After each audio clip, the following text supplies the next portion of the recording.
Gets के साथ बड़ी दोस्ती हो गई इनकी। वो उसकी तो बड़ी जबरदस्त कहानी है। बिल गेट्स की जो माँ थी ना, मैरी गेट्स ने अपने घर पे एक इवेंट रखा था। उस घर में किसी को बुलाया तो उसने फोन पे बोल दिया मेरा दोस्त है वॉरेन बफे, उसको लेके आ रहा हूं। मैरी ने बोला ठीक है ले आओ, कोई बात नहीं। अच्छा, दोस्त लगा हुआ था वॉरेन बफे को समझाने में तुझे बिल गेट्स से मिलवाऊंगा। वो बोला यार बिल गेट्स आईटी का आदमी, इससे कौन बात करेगा। अच्छा, मां लगी हुई इधर, तुझे वॉरेन बफे से मिलवाऊंगी। वो कह रहा है यार ये तो खाली पी रेशियो डिस्कस करेगा, फाइनेंशियल स्टेटमेंट डिस्कस करेगा, मैं आईटी का हूं, हमारी बनेगी नहीं, ये दोनों एकदम अलग आदमी है।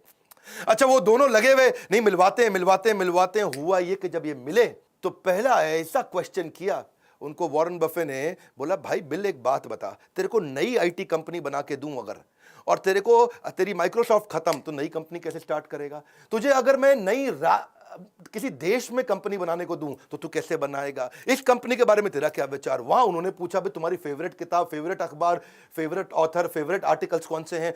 इतना मजा आया, आधे घंटे की मीटिंग थी, 10 घंटे चलती रही। एक दूसरे के साथ उन्होंने खूब बात करी, अलग अलग क्वेश्चंस किए, खूब डिस्कशंस हुए। उसके बाद तो फिर ये ताश के दोस्त भी हो गए, शॉपिंग के दोस्त भी हो गए, रेस्टोरेंट में खाना खाने के दोस्त भी हो गए। इनफैक्ट बिल गेट्स के मोबाइल में केवल 2 ही स्पीड डायल के नंबर, एक मेलिंडा गेट उसकी वाइफ का और एक वॉरेन बफे का।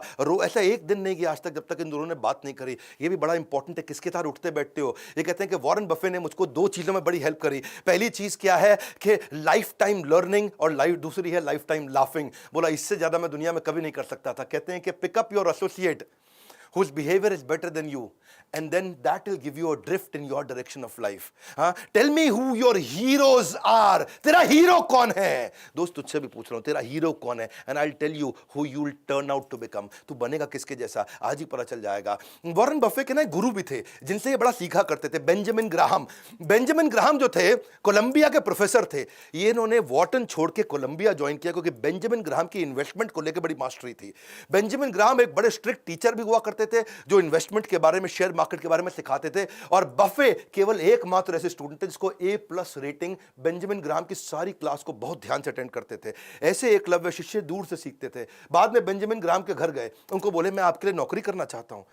तो बेंजामिन ग्राहम ने बोला नहीं तुमको नहीं रखूंगा, तुम बहुत जीनियस हो, तुमको नहीं रख, मैं ऐसे लड़कों को रखता हूं, ज्यूइश लड़कों को रखता हूं जिनको कोई नौकरी नहीं देता, ताकि मेरे साथ टिक के काम कर सके। बोला मैं टिक के काम करूंगा, नहीं ना, बाहर तेरे को नहीं रखूंगा।